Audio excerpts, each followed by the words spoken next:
Prabowo, Nani Esdiang, bahkan Kodari pasti bakal mendidih kalau mendengar paparan dari ibu-ibu ini, guys.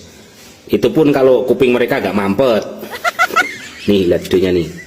Jadi jangan tanya di tangan kami 15.000 bisa jadi berapa. Dengan 15.000 yang makan bukan satu anak satu kali sehari. Ketika 15.000 dari pemerintah dalam arti bentuk bantuan sosial ditambah dengan 10.000 penghasilan ibu itu 25.000 satu rumah makan. Jangan dilawan perempuan soal pengertian gizi. Ibu belum tentu lulusan ahli gizi, tapi kami tahu kami nggak akan kasih makan anak oleh mentah. Nggak ada di dalam rumus kami makan siang itu batok kelapa, air kelapa. Tahu dan tempe pun diolah di tangan perempuan, dahsyat jadinya. Bukankah kita dibesarkan dengan para ibu yang sedemikian? Sangat sulit untuk tidak emosional ketika kita bicara yang paling berhemat dalam ekonomi rumah tangga adalah ibu dan perempuan. Jadi kalau kita melihat makanan yang harusnya diterima hangat, makanan yang harus diterima dalam kondisi terbaiknya, nah sudah makan, ini baru matang, silakan makan. Ibu-ibu kita di rumah begitu, bukan? Ibu baru selesai masak, dimakan sekarang ya nak, jangan nanti. Hangat adalah yang terbaik. Sekarang mari kita survei, mana sekolah penerima manfaat MBG yang menerima makanan dalam keadaan hangat, kondisi nutrisi terbaiknya. Saya berani bertaruh tidak ada, karena diperlukan jarak sekian kilometer untuk mengantarkannya. Dan mungkin saya mau merujuk kepada apa yang Mas Media pernah katakan di begitu banyak podcast, di begitu banyak acara-acara diskusi, bahwa MBG ini adalah proyek di mana bantuan sosial dari negara kepada rakyat dipotong langsung setengahnya. Ini gila sekali, bukan? Jadi sebenarnya yang paling tersinggung, yang paling tersindir, yang harusnya paling melawan adalah para ibu. Betapa pengetahuan kami dilecehkan tentang gizi. Betapa derajat kami yang katanya pilar peradaban kehidupan bangsa tidak dianggap sama sekali. Dan maaf kalau saya boleh ngomong terus terang, saya tidak merasa bangga Ibu Nani SD yang menggantikan menjadi kepala BGN sekarang. Maaf, dia tidak ada di pihak kami walau dia berjenis kelamin perempuan. Karena kalau dia perempuan yang sungguh-sungguh ibu, dia akan paham, this is not the way you feed the children. Tidak ada satupun aspek yang baik dari pelaksanaan MBG ini. Kalau kita melihat bagaimana ibu-ibu kita di rumah merawat anak-anak, this is not the way you do it. Kita yang paling paham ketika kondisi krisis sebagaimanapun, ibu menahan lapar supaya anaknya makan. Betapa hinanya anak-anak kita di mata negara, diberikan makan sampai keracunan.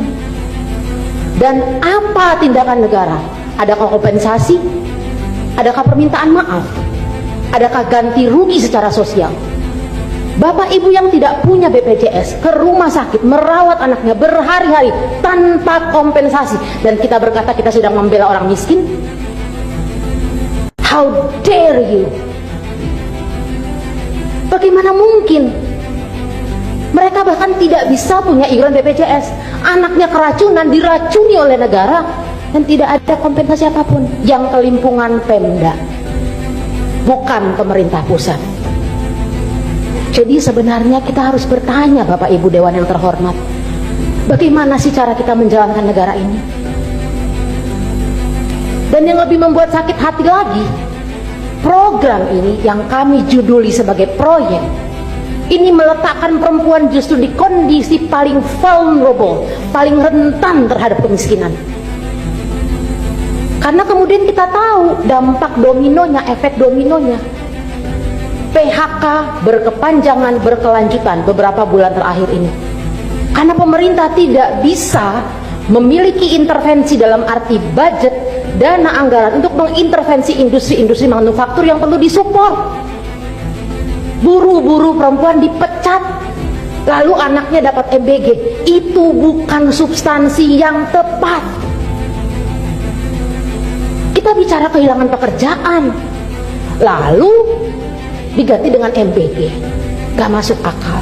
Kalau tadi dari pengusaha UMKM yang notabene pelakunya adalah perempuan, karena lagi-lagi kalau kita bicara soal bagaimana mendatangkan uang ke dalam rumah, itu jangan dilawan perempuan.